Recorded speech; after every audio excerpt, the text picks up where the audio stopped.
Go. All right, guys. Are we all ready to start? Yes, sir. Yeah, we are. All right, cool.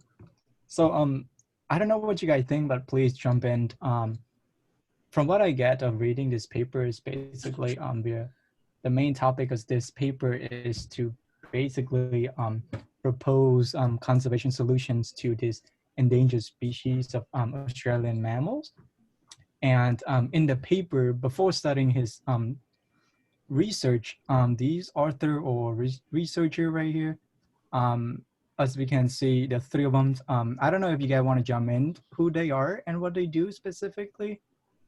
Um, for the last author that shows up on there, Ari, I just found out that, or what I saw is that basically he's very much very knowledgeable in what he's talking about from what I can see, because he has a lot of experience in the field. He graduated from his undergraduate education back in 1980. He went to the University of Melbourne, and he finished his PhD in 1984. And he's been doing research in that same university that he graduated from ever since. So that's pretty good education of what kind of a professor he is and what kind of labs he runs as to how he's been doing it for so long. Yeah. All right, so I'm gonna talk about my professor now, but within this paper he was a student at the time. So basically, his name is the one I'm doing is called Jacob Stoklosa. He's from the University of New South Wales. He completed his PhD at the University of Melbourne, working as a professor for new statistical methods for captured and recaptured data.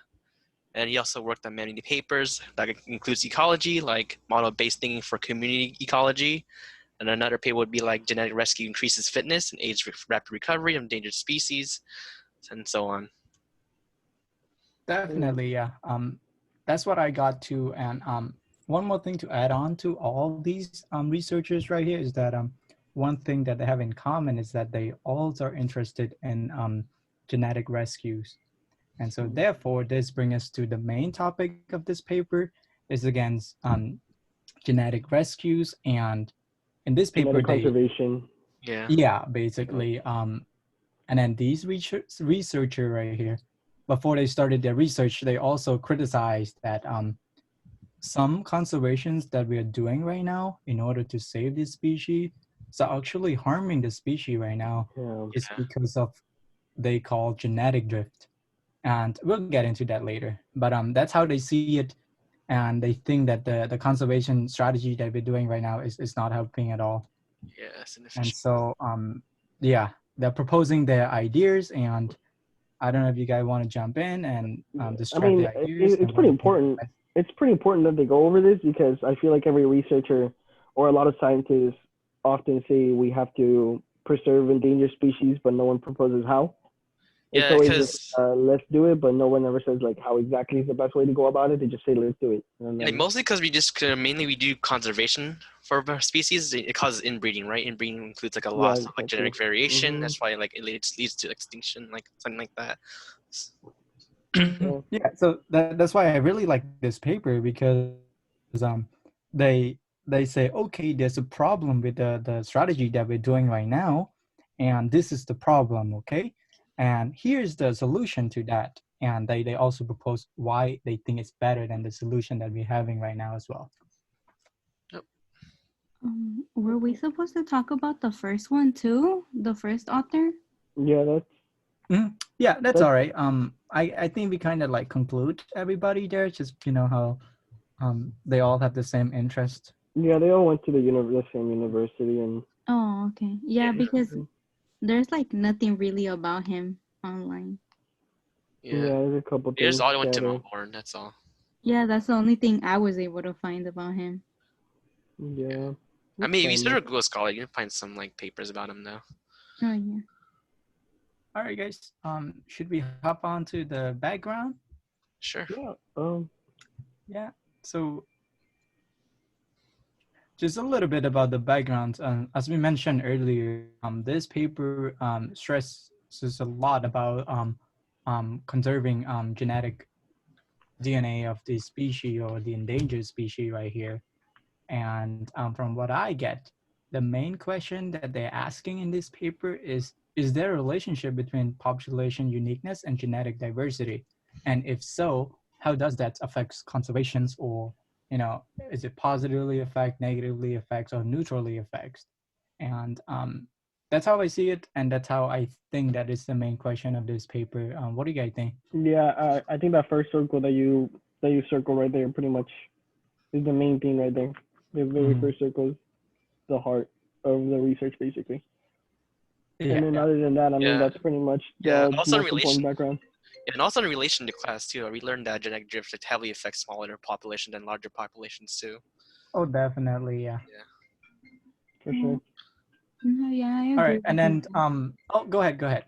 Oh no, I agree with you guys that that's the main focus of the paper. Yeah.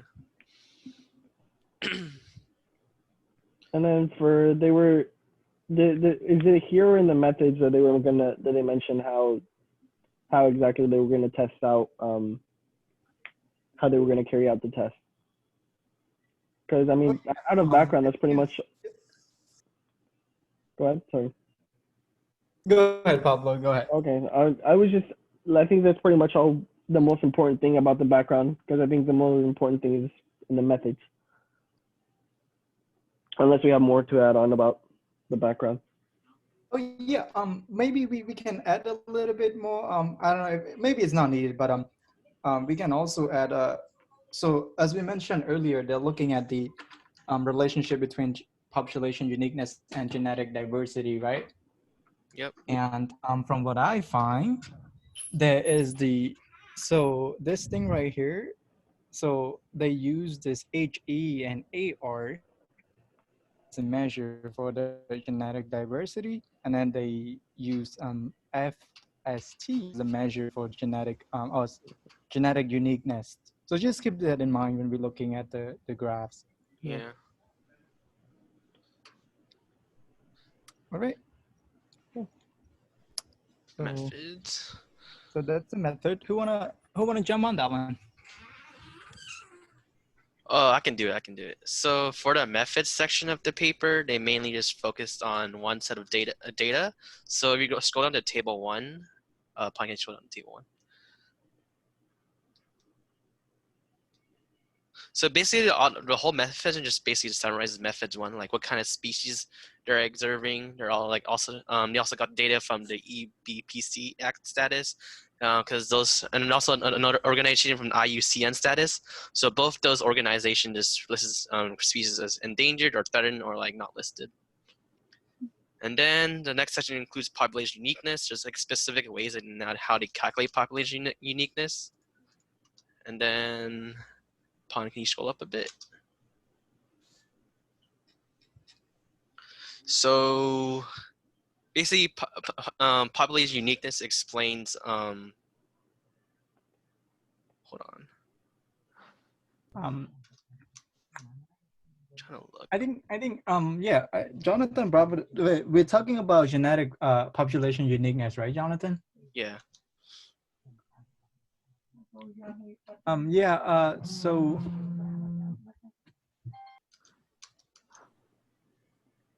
oh, give it a sec for Paul.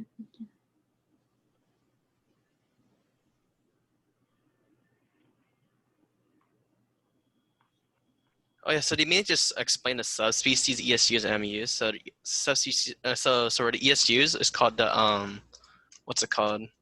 The evolutionary significant units, which this unit explains the population that evolved independently or over evolutionary time for all 5 species that are listed on the table.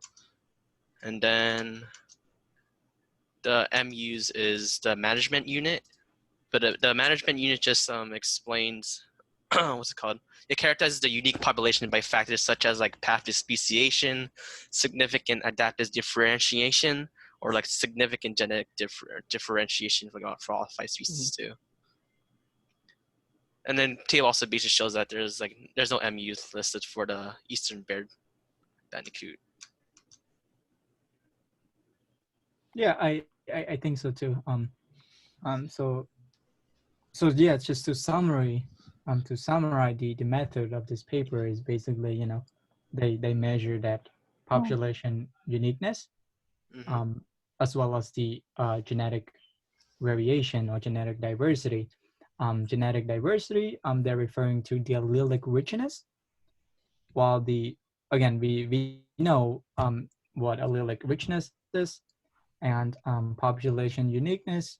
Jonathan has described that earlier, and that's basically it. The method just obtain those two data, compare them, graph them, and see is there a relationship, is there not a relationship, and then they go above from that. Yep. All right. So do you guys want to jump onto the result? Yeah, I think we can go ahead and Yeah. So catch up on I that don't know one. if I may be wrong on this one, but it looks like they have found a relationship between genetic uniqueness, genetic diversity and population uniqueness.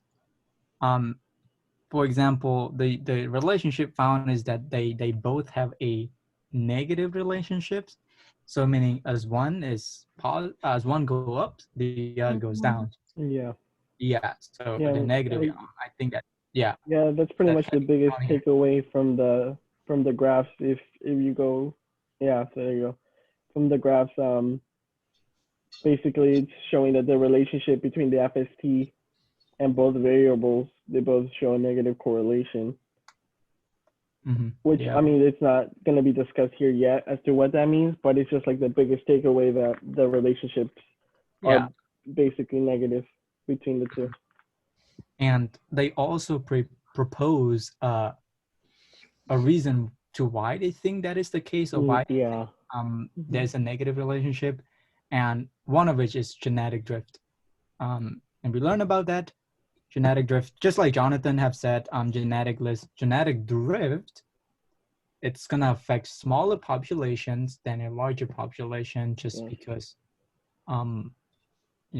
we. Does anybody? That's the nature. That's basically the I'm like nature blanking on it of right genetic drift.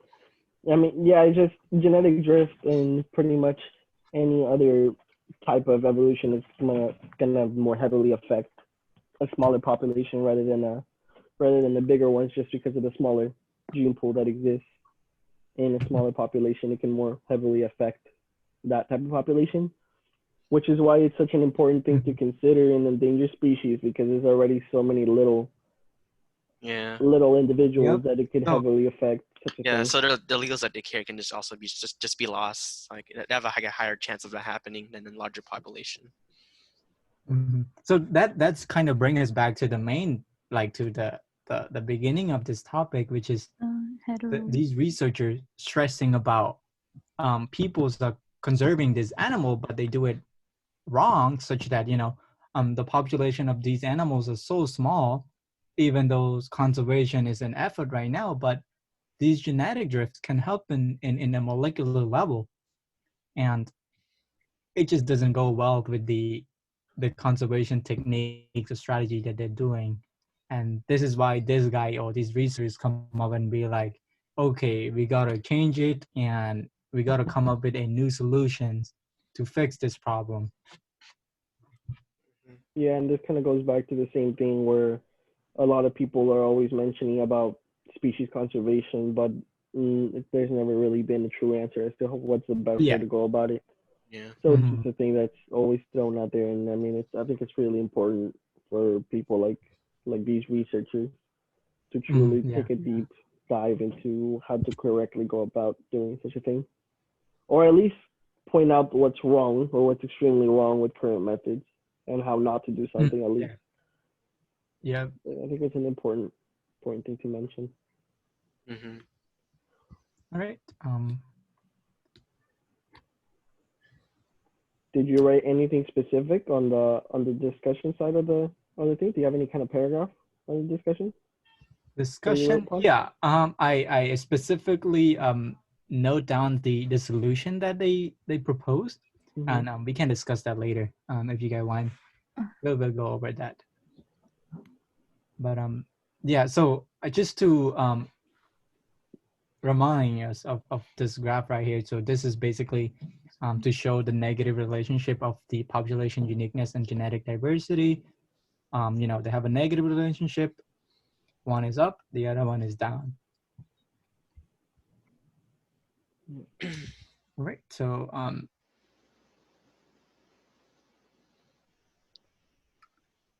we can jump on to the discussion if you guys want to. Yeah, let's do it right now. Mm-hmm. Yeah. All right. Cool. So again, I think they just repeated what they said in the results. Negative relationship between genetic diversity and genetic uniqueness, and drift, genetic drift is responsible for that.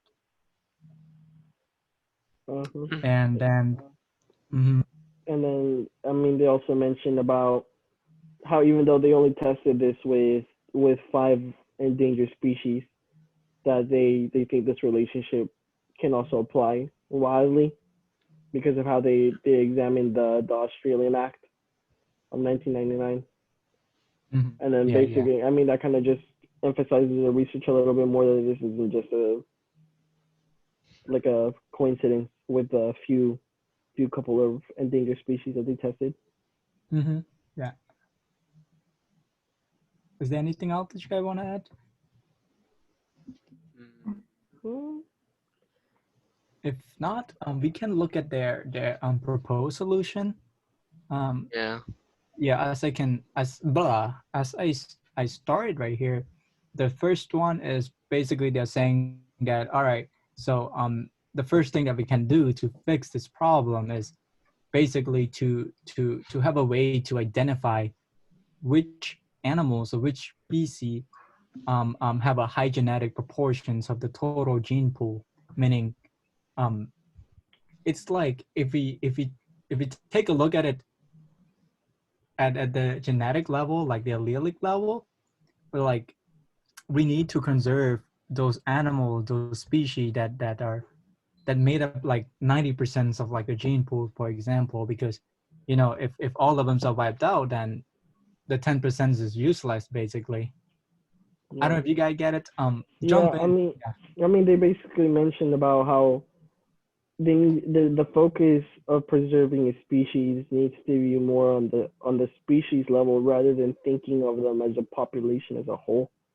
Yeah. Yeah. There needs to be Mhm. more focused on the species, like specifically, rather than thinking about them as one population and conserving them as a population. Yeah, because there's usually at least a little bit of like gene flow within like a population, not just one population. So they're just Yeah. so they can just keep their alleles instead of losing their alleles. So Mhm. Yeah, yeah. And then, man. This could go back to that you mentioned, Jonathan, about interbreeding and like the kind of Yeah. genetic issues that causes, and it's a really Yeah, because the thing is that if a population interbreeds, right? If they just keep losing their alleles, but then even though you produce like a significant number of individuals in the population and release them back into the wild, there's like not a good likely chance of them surviving the wild. yeah It's just gonna go back down. uh-huh. Yeah. Yeah. yeah. And the second proposal is that they say okay, they can use this gene translocations. I am not sure location is. I have tried to look it up, but was not The successful at in all. situ You translocation guys that have they were any idea? mentioning, What is it? Sorry. the in situ translocation that they were mentioning a little bit briefly, is that what you're talking about? Mm-hmm. Yeah, Yeah, it was. I mean, that's probably a term that we haven't heard before. It's definitely. Yeah. yeah, that's Mm. something else. So, But yeah, Dr. Shirostani, if you want to explain us on that one. Um, yeah. All right. So that's that. basically, I mean, the only thing left to talk about is how it relates to class, Yeah. correct? Pretty much just genetic drift is the biggest thing I can think about. Obviously, we've been discussing that pretty in depth. That's something that we've always been referencing in class, evolutionary Yeah. It's methods. just mainly how genetic drift like affects like smaller population and there's a loss of Such allele. as this. Yeah. Yeah. Oh yeah. But before we end this, let's this one right here. This table right here just basically shows the relationship between genetic diversity and genetic uniqueness of different species than different populations, basically it. And I think that's it, I think right? that's all good. Did we Yeah. miss anything? No, I think I think we're all it's good. Yeah, so I think it's just like this conclusion right here. I don't know, it's just me like basically I just summarize everything like they did. They Cosmic say, X. okay, climate change harms are harmful to this animal, and conservation's efforts are in place, but due to genetic drift, conservation's efforts are not so useless, and it's even increased their risk of extinctions, and therefore we need to change our conservation strategy. One of which is to look at it and to conserve it at a species level, not a population level. And I think that just summarized everything, right? Yep. Yeah, I think that's pretty much it. You guys want to add anything? think we're good. I think all good. All right, You all so good? All right. I'll stop Thank the you, recording Professor. here then. Sorry, stop recording.